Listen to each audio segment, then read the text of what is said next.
Listen, I thought, since apparently some people are treating 27-0 loss to the Jets as somehow carrying some meaning, I thought we would pretend that it's a that it matters. So is Frank Reich on the hot seat, Will? Yeah, fire him right now. Why is he still the coach? I what don't are we doing? understand. I don't. I'd like to remind you that the Chiefs lost 19-14 to the Bears last year in Week 1 of the regular season. The Chiefs would end up having the 32nd overall pick in the NFL draft because they won the Super Bowl, and the Bears would end up having the first overall pick until they traded it to Carolina because they were the worst team in football. So before we go and make, and look, like, I think it is the preseason is a warm up for the regular season, right? It's nothing. And it means nothing.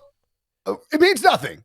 There's some stuff that mean things, but like by and large, it does mean nothing. I mean, I like to constantly say, let's settle down and not make rash, let's not jump to rash conclusions based on one game, a small sample size. And then I like to do exactly that, right? And like make, then I get on Monday with you at 12 o'clock or whatever it is and yell about how the, week 1 of the Panthers regular season is a complete disaster. This team's a disaster. I think a couple of things can be true with the Panthers. One, the offensive line could be problematic. Yeah, now, that was the issue for me just with the first handful of series, right? Yes. Ike Ekwonu completely misdiagnosed or misrecognized a stunt from the Jets, and he got blown by. Bryce Young got popped on I believe his first pass. It was a completion to Adam Thielen for 8 yards. Right. You saw him actually. Ike was like, "Oh my God, I am so sorry, buddy," because you saw Bryce Young pop on the helmet, like, "Don't sweat it, dude." And then Ike also got beat. And I don't like to talk bad about Ike because he's an NC State guy, and I think he's a really, really good run blocker. He's going to have to improve in his pass pro. Got beat low by Bryce Huff on a subsequent play. He didn't actually. I think Jermaine Johnson was the one who got to Bryce Young on that. The other thing could be true that the Jets have a top 5 pass rush. And the Panthers might just have like an average to below average offensive line right now. Not everybody's healthy. Not everybody's cohesive. Defensive lines. So if you think about, we always talk about like defensive lines are going to be ahead of the offensive lines in the preseason. Yeah, especially if they stunt and you're playing if you're blitzing against and stunting, right? Exactly. And the Jets were being aggressive. The Jets were also playing their second preseason game. They have an entire game's worth of reps more than the Panthers do in terms of actual game action.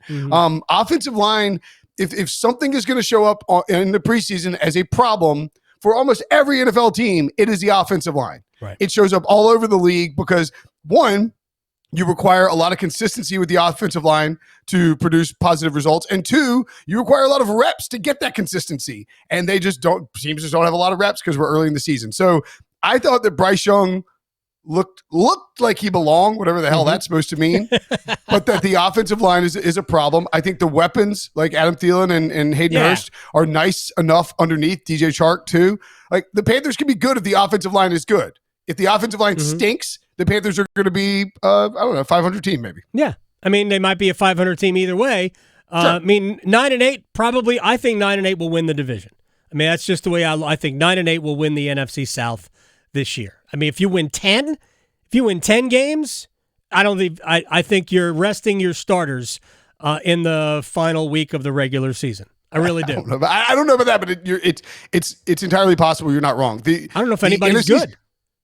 The NFC South is like for the exact opposite reason of the AFC North, and they are the actual exact opposites. The AFC North is impossible to pick because you don't know which team is going to be the best because they're all really good. Except for the Browns. The NFC South, except for who? The Browns. Browns can be really good. Browns have a decent roster. Browns can be better than we think, but I'm not high on them either. The NFC South is impossible to pick because you don't know which bad team is going to be the best.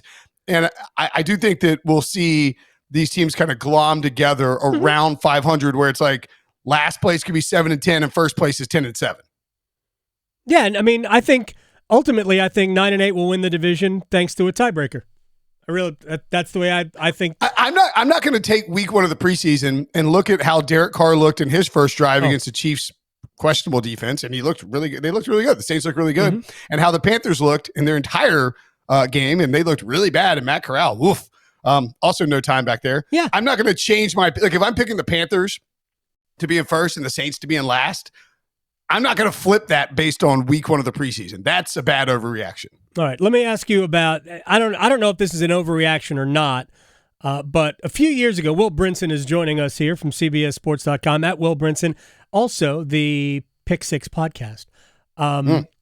Back when Ron Rivera was hired by Washington during the Dan Snyder era, I thought that it was the perfect hire for an organization that simply needed an adult. And that's what Ron Rivera is. Solid human being, good coach, not a great coach, but a good coach. Conservative coach, but a good one. That's exactly what they needed. Defensive Mike McCarthy. A perfect example. So this offseason, they try to get more dynamic offensively. They hire Eric Bieniemy as the offensive coordinator. And all of a sudden, they're answering questions now about, oh, man, is he running his team? Is he working his team too hard? And Rivera doesn't say, no. It's pro football. We're a month away from the start of the season. Why does anybody care about this? He basically threw Bieniemy under the bus by saying, yeah, it's something we're going to have to talk about. Players have complained. It's too complicated. What are we doing? Yeah, so the Commanders, and I really hope they change that name. They will. The vibes are, the kids say these days, the vibes are immaculate. Aside from, if they say something like that, I don't really know. Yeah, I have no idea. Do they say bomb.com? Do they still say that? I have no idea, but I'll find out today when I pick my son up. Yeah, ask him about Da Bomb if that's still cool with the kids. Right. My son routinely calls me a nerd and says various things about me that are meme related that are not very nice. At any rate, I think that because of the sale to Josh Harris, you really see a difference in this team. And I think that you're going to see a very optimistic and enthusiastic fan base show up for week 1 and show up throughout the preseason. Now, the Ron Rivera thing is really interesting because he is, as far as I know, Adam, the only coach in the NFL to oversee the transition of an ownership sale through multiple scandals. Right. Yes. I've never seen this before. Ron Rivera's the guy you want transitioning. I mean, look, at the end of the day, this season, Ron Rivera knows that this season is an audition for his new boss, Josh Harris, who is going to probably come in and completely clean house because that's what owners eventually do when they take over football teams. I thought he did a pretty good job of walking it back. He compared Bieniemy to Jack Del Rio, and he was like, they all have different styles, et cetera, et cetera. I mean, look, you just can't – it was just a bad move, and I think he's just maybe feeling a lot of pressure and subsequently walked it back. I think Washington has a chance to be better than people expect. Their defense could be really, really good, and I like Sam Howell. I think Sam Howell has a chance to be a player in this league. And if they can protect for him and these weapons kind of develop and he plays well, then Washington could be a problem. Right. No, I think they do have good personnel, and especially on the defensive side of the ball, they could be good. And they've got they have some game-breaking players on the offensive side as well. Stuff that the Panthers don't have, it seems like Washington has, right? They have a little bit of that element. But I mean, Terry McLaurin's maybe the most underrated receiver in the NFL. He's a star. He goes for 1,000 yards every year. He doesn't care who the quarterback is. And now he's got a guy that he likes in Sam Howell who can be aggressive down the field and is willing to force balls into tighter windows. But I know you say that Ron Rivera did a good job of walking it back, but man, you shouldn't have had to walk it back. So you can interpret what. I can't even speak English. You can interpret what Ron Rivera said in one of two ways. One, he agrees that Eric Bieniemy is working his team too hard, which I can't even fathom. Or he's basically saying that my team isn't very smart. My offense isn't very smart in terms of the personnel. I mean, these are the only ways to apologize for that. So the Bieniemy thing is really interesting because, and we talked to JP Finley for our All 32 series on the Commanders. Like, Bieniemy is like, everybody's like, well, you should get a head coaching job, and everybody's kind of treating this as he wanted to go to Washington to get out from under Andy Reid so he could prove that he deserves a head coaching job. Except he didn't really have any other offers to be an offensive coordinator, and it was just sort of time to move on in Kansas City. Now, you're not going to get anybody in Kansas City to say anything bad about him. I think he's got 2 Super Bowl rings, right? Right.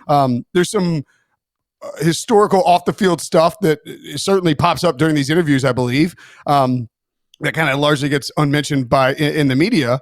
I just sort of wonder if this isn't more of a forced marriage for Rivera with Bieniemy than maybe it's being given credit for because he didn't have to hire him, right? I don't know. Do you not? I did he? I mean, did the league tell him he had to? No, I just wonder if there was some edict from there was a clear call to change the offense because he fired Scott Turner and needed to go get somebody else. I'm not saying that he was told to hire Eric Bieniemy. I'm just saying when Eric Bieniemy became a candidate for that job, you sort of wonder if his bosses didn't say that's the guy that we want to hire to bring in and run some kind of Andy Reid system.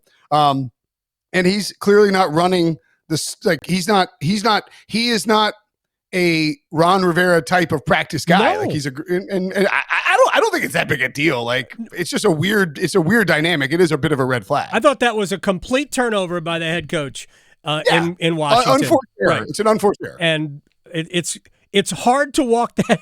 It's hard to walk that back until we see what the team looks like when we get to the opener. All right, Will Brinson. We talked about the two locals, and we will talk again maybe next week. And I appreciate your time as always. Yeah, man. Talk to you soon. See ya. Got it. Will Brinson here on The Adam Gold Show.